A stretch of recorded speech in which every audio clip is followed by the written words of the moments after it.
বেগুন দিয়ে মাগুর মাছের ভুনা।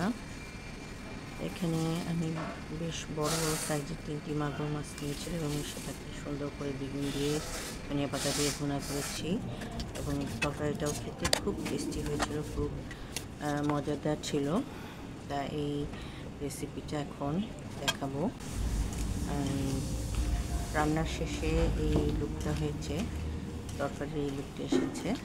তা আমি প্রথমে 3টা মাগুর মাছ একদম সুন্দর মতো কেটে ধুয়ে পরিষ্কার করে এরপর লবণ মেখে ম্যারিনেশন করে রেখেছিলাম। মাছ প্রথমে কিছুক্ষণ লবণ মেখে ম্যারিনেশন করে রাখলে মাছের ভিতরে লবণ ঢুকে এবং সেই মাছটা খেতে টেস্টি হয়। আমি এখন কড়াইতে পেঁয়াজ রসুন কুচি দিয়ে দিলাম, সেই কুচি দিয়েছি, দিয়ে এরপর ভেজে নিচ্ছি। এখন একটু জিরা বাটা দিয়ে সাথে ভেজে নিচ্ছি। জিরা বাটাটা কিন্তু একটু তেলে ভেজে নিলে একটা সুন্দর স্মেল বের হয়। জিরা পেঁয়াজ রসুন একসাথে ভাজা হয়ে গেলে এখানে আমি কষানোর পানি দিয়ে দিয়েছি। কষানোর পানি দিয়ে এরপর আমি এখানে কাঁচামরিচ দিয়েছি, দিয়ে মশলাটা ভালো করে কষিয়ে নিয়েছি। মশলাটা যখন ভালোভাবে কষিয়ে এসেছে তখন আমি মাছগুলো সুন্দর করে ধুয়ে দিয়ে দিয়েছি, উল্টে পাল্টে নেড়ে ছেড়ে দিয়েছি। এবং মাছের প্রতিটি মশলা যাতে সুন্দর মতো মশলা লেগে যায়, এরপর ভালোভাবে কষিয়ে নিয়েছি। তা কিছুটা সময় মশলাটা ভাজা ভাজা করে কষিয়ে মাছের সাথে এরপর ঝোলের পানি দিয়েছি। ঝোলের পানি দিয়ে এরপর মাছটা এবং ঝোল একসাথে কিছুটা সময় জাল করে মাছটা সিদ্ধ হয়ে এসেছে, আধা সিদ্ধ হয়েছে, ঠিক সেই সময় আমি কেটে রাখা বেগুনগুলো উপর দিয়ে দিয়েছি। তার ইচ্ছা করলে মাছটা আমি একটা বাটিতে তুলে রেখে এরপর আমি বেগুনটা কষিয়ে নিতে পারতাম, কিন্তু যেহেতু বেগুন একটা নরম তরকারি, এটা সহজেই সিদ্ধ হয়ে যাবে।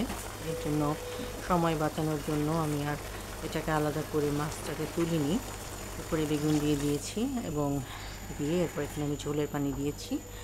ঝোলের পানি দিয়ে এখন এই বেগুনের সাথে মাছটা ভালো করে সিদ্ধ হচ্ছে।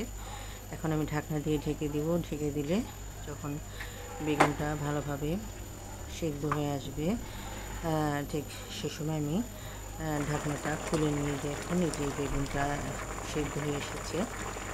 বেশ অনেকটা ঝোল রয়েছে, ঝোলটা আমি টানিয়ে ফেলবো।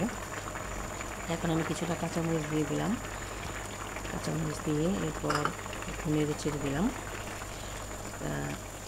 এখন একটু সাবধানে রাখতে হচ্ছে, যেহেতু মাছটা বেশ সিদ্ধ হয়ে এসেছে, ভেঙে যেতে পারে। এরপর আমি ধনিয়া পাতা কেটে দিয়ে রেখেছিলাম। এখন আমি এই পর্যায়ে আরেকটু তরকারিটাকে সিদ্ধ করে এরপর আমি এখানে ধনিয়া পাতাগুলো দিয়ে দিব। এখানে একদম তাজা মাগুর মাছ ছিল, পানিতে নড়ছে, সেই মাছটাকে দিয়ে রান্না করা হয়েছে।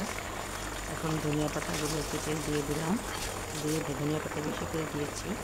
মাগুর মাছের ধনিয়া পাতা দিলে সেই রকম খেতে একটা স্বাদ হয়, জন্য একটু বেশি বেশি ধনিয়া পাতা দিয়েছি। দিয়ে এখন কিছুটা সময় জাল করে নিচ্ছি। যখন একটু ভালো করে জাল হয়ে এসেছে ধনিয়া পাতাটা, এরপর আমি আরেকবার নেড়ে দিয়েছি। এই ধনিয়া পাতা সহ সবজি মাছ একসাথে আরেকবার ভালো করে নেড়ে দিয়েছি। এখন রান্না আমার প্রায় কমপ্লিট। ঝোলটা আরেকটু টেনে আসলে আমি চুলা নিভিয়ে দেবো। এখানে মাগুর মাছের তরকারিটা মাখা মাখা হয়ে এসেছে এবং ঝোল টেনে গেছে। এখন আমি চুলাটা নিভিয়ে দিলাম, এখন পরিবেশন করব। এখন পরিবেশন পাত্রে আমি পরিবেশন করছি। দেখুন মাছগুলো একদম আস্তে আস্তে রয়েছে, একটুও ভেঙে যায়নি এবং সবজিগুলো বেগুনগুলো আস্তে আস্তে রয়েছে। এখন একটা প্লেটে একটু ভাত বেড়ে সেখানে আবার একটু বেড়ে পরিবেশন করে দেখালাম। এরকম ছিল তরকারিটা, আর খেতে অনেক মজাদার হয়েছিল। আপনারা বাসায় এইভাবে রান্না করে খেয়ে দেখবেন।